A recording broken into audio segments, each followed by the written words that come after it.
Oke, jadi langsung aja kita bahas makanan dan minuman apa aja yang dianjurkan dan yang tidak dianjurkan selama kita ada di fase PMS.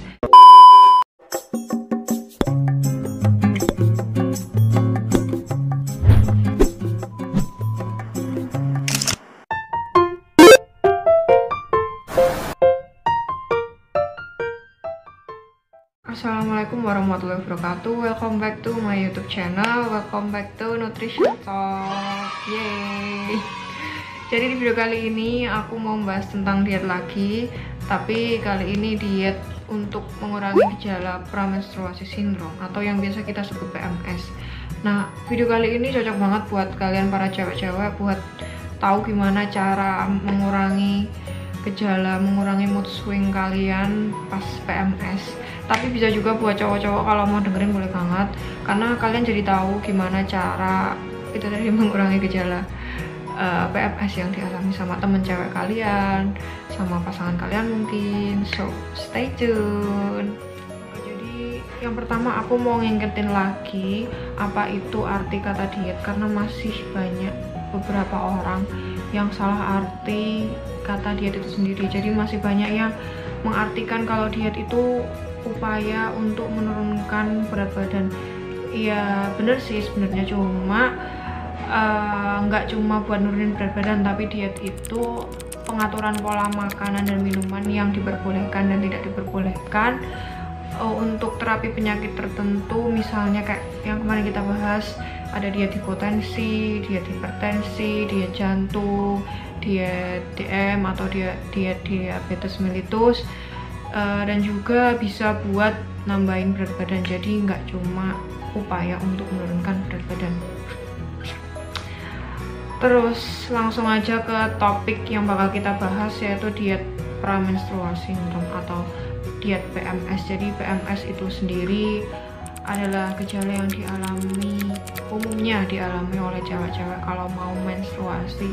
Gejala itu biasanya mood swing, perubahan suasana hati, nyeri, paling sering sih nyeri di bagian pinggang pinggul, terus tapi paling sering mood swing sama nyeri itu sih.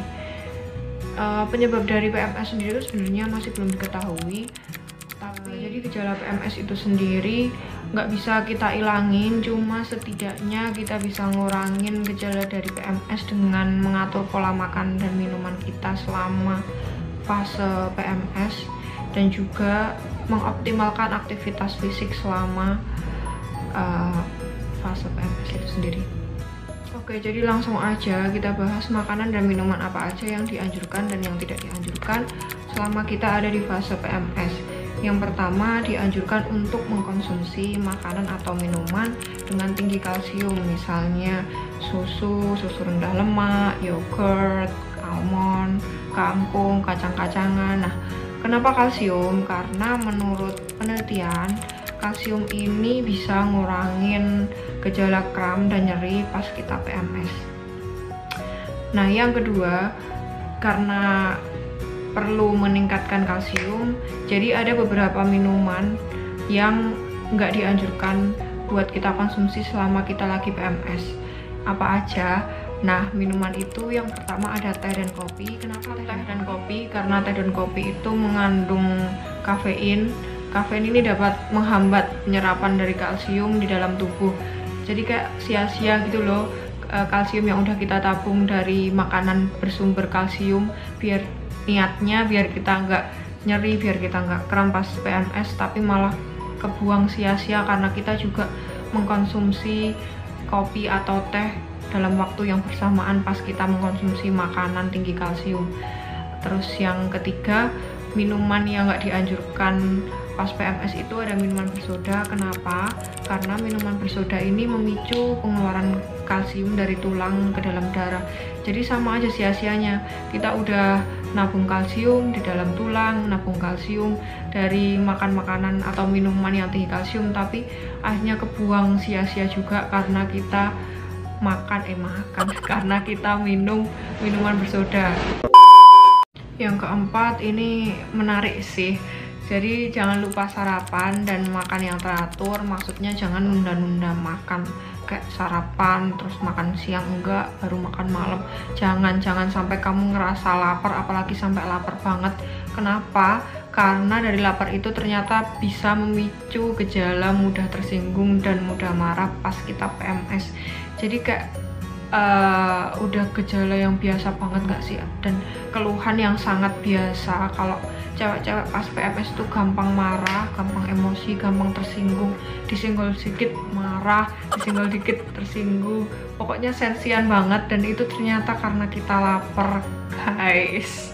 Jadi kalau bisa, kalau kamu udah ngerasa lapar atau udah lapar banget, mendingan kamu langsung ambil cemilan apa makan sekalian aja deh, karena daripada kamu nanti ngelampiasin emosi kamu yang karena lapar itu ke orang lain, mendingan kamu antisipasi rasa emosi itu ke makan, karena solusinya adalah makan.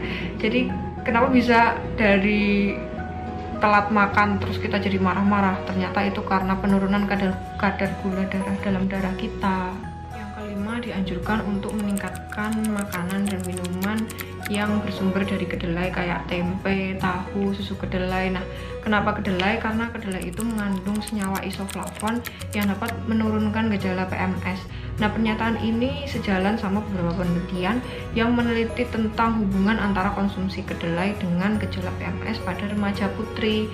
Nah, dari hasil penelitian tersebut ternyata banyak yang signifikan atau ada hubungan antara konsumsi kedelai atau konsumsi makanan atau minuman yang tinggi kedelai dengan gejala PMS yang dialami oleh remaja putri. Yang selanjutnya atau yang keenam itu mengurangi konsumsi garam karena dapat mengurangi rasa kembung dan penumpukan cairan di dalam tubuh. Tapi kalau kita susah buat ngurangin makanan-makanan asin, ngurangin garam pas lagi PMS, solusi selanjutnya yaitu memperbanyak minum air putih, karena dengan banyak minum air putih itu dapat membantu untuk mengeluarkan kelebihan garam di dalam tubuh.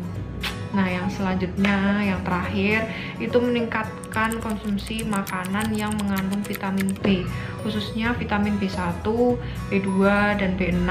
Itu misalnya kayak roti, sereal, pisang, kentang. Nah, kenapa vitamin B? Karena vitamin B ini ternyata bisa mengurangi gejala perubahan suasana hati atau mood swing yang terjadi pas kita PMS. Oke, jadi segitu dulu video dari aku tentang tips atau diet atau makanan dan minuman apa aja yang nggak dibolehin dan yang dibolehin pas kita lagi PMS, jadi kita bisa mengurangi gejala PMS. Nah, boleh banget buat kalian yang mau tanya-tanya langsung aja komen di kolom komentar, atau buat kalian yang mau ngoreksi atau nambahin juga boleh banget, langsung komen juga di kolom komentar. Jadi di sini kita saling belajar aja ya guys. So, thanks for watching. See you on the next video. Bye.